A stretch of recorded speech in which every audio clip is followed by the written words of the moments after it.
युवा आक्रोश रैली, राज्यपाल से मुलाकात और यहाँ पे जिस तरह नौजवानों के तमाम मामले जो एक एक करके हमारे बीच आए, चाहे मेन 18 के मामले हो, चाहे मेन 21 के मामले हो, चाहे जेटीए का एग्जाम जो भजनलाल सरकार ने कराया, इसमें जिस तरह ओमार सीट के अंदर घपले का मामला हो, तमाम राजस्थान के वो मुद्दे हम यहां भी संघर्ष कर रहे थे। हम डॉक्टर राकेश को न्याय भी दिला रहे थे, भाई मनोज फर्स्ट ग्रेड की लड़ाई लड़ रहे थे, आरएस मेंस की तिथि बढ़ाने की लड़ाई लड़ रहे थे, चाहे रिया के अंदर बद्री माफिया का आतंक हो, चाहे प्रदेश के किसी भी कोने के अंदर अन्याय अत्याचार हुआ, चाहे भरतपुर धौलपुर डीग जिले के जाट आरक्षण आंदोलन की बात हो, तमाम जगह, चाहे 8 जून को नागौर की जन सुनवाई, तमाम जगह अपनी उपस्थिति दर्ज कराना और उस उपस्थिति के साथ साथ लगातार राजस्थान की सरकार को उसका वादा याद दिलाना कि आपने राजस्थान की भोले भाले जवानों से इस बात के वोट लिए, हम अगर सत्ता में आए तो पेपर लीक की घटनाओं को रोकेंगे। कांग्रेस के गहलोत सरकार के समय जो पेपर माफिया राजस्थान के अंदर सट करके बोल रहा था, उन पेपर के अपराधियों को हम पकड़ेंगे। मोदी ने कहा, अमित शाह ने कहा, आपके तमाम मंत्रिमंडल के जो भी साथी है, जो विपक्ष में थे, नारे लगाते थे, गिरफ्तारियां दे रहे थे, ढोंग रच रहे थे, बयानवीर जो भाजपा के बयानवीर थे,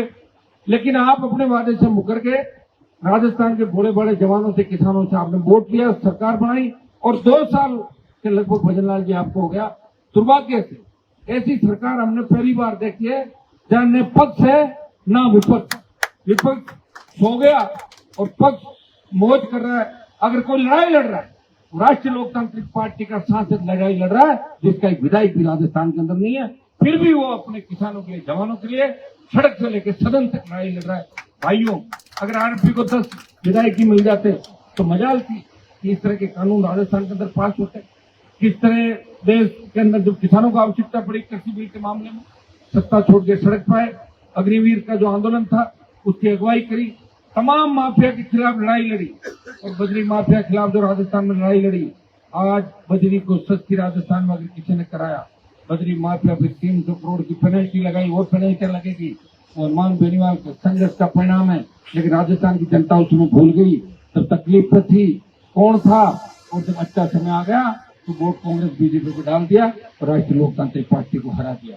अपने ही हाथों से अपनी पार्टी की गला घोंट के हत्या करने का काम राजस्थान के जवान किसान ने किया। लेकिन फिर भी मैं आपके साथ खड़ा हूं। मैं कांग्रेस के साथ अलायंस में गया, कांग्रेस ने मेरी पीठ में छुरा घोंपा, मेरा बाड़मेर का आदमी लेके भाग गए और कांग्रेस पार्टी में बड़ी बड़ी डींगे आ गई है। लेकिन आपने देखा होगा कि एक भी कांग्रेसी अगर आपके समर्थन में कोई बात बोला तो बताओ मुझे, बोल रहा है क्या? कोई बोलेंगे भी नहीं। चोर चोर मोसरे भाई, पहले गहलोत तो सुन रहा गठबंधन, अब भजनलाल गहलोत का वो गठबंधन। अब गहलोत की आज किस तरह की बातें करें, 3 दिन पहले कैसे बयान दे रहे थे।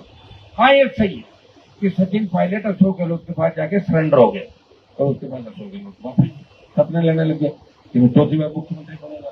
नहीं लेता, पहले सरेंडर, मुझे लगता है एक तरफा चलेगा मामला। आप ये बताएं, एक व्यक्ति लड़ रहा है, ईडी, सीबीआई, सीआईडी, एसीबी, कोई उसका कुछ नहीं बिगाड़ पा रही है, तो उसके भाई के नाम से कनेक्शन है, चोरी छुपे काट के भाग दो। बिल भर रहा है यहाँ सरकार, जो सरकारी मकान अलॉट है, आप उसको नोटिस लगा दो कि आप खाली करो। पहले बता देता ना, मैं तो एमएलए था जब तो लिया था, बिना एमएलए थोड़ी लिया था। तो पार्टी कार्यालय दो आप हमारे को। और भारतीय जनता पार्टी का जो पार्टी कार्यालय, ये भैरू सिंह जी शेखावत का बंगला था, सरकारी बंगला, उन्होंने अपनी पार्टी के नाम अलॉट कर दिया। याद करो भारतीय जनता पार्टी के लोगों, भैरू सिंह जी को पता था तुम कार्यालय बनाने के लिए काबिल नहीं हो, तो तुम्हारी नाकाबिलियत को देखते हुए तुम्हें दान दी सरकार से, ये ऑफिस दान दिया था।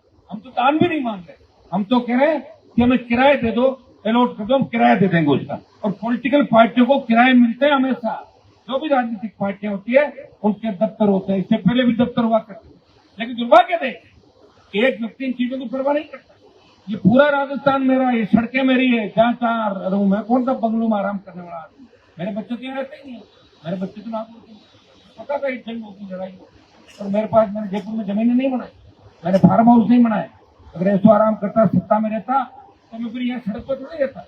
जो आदमी सड़क पर रहेगा वो सत्ता में नहीं रह सकता, और जो सत्ता में रहेगा वो सड़क पर नहीं आ सकता। इसलिए मैं सड़क को, क्योंकि आपको सत्ता में देता, ये मेरे संघर्ष का ही परिणाम है कि 150 वोट जिसके पास नहीं, जगदीप धनखड़ वो राष्ट्रपति बन गया। सिर्फ हनुमान बेनीवाल लड़का भूखा संघर्ष के परिणाम से इसको बना दो ताकि ठीक रहे वातावरण देश का। भाइयों दोनों पार्टियों को प्रदेश से मेरे समाज से बड़े थे पहले लगातार।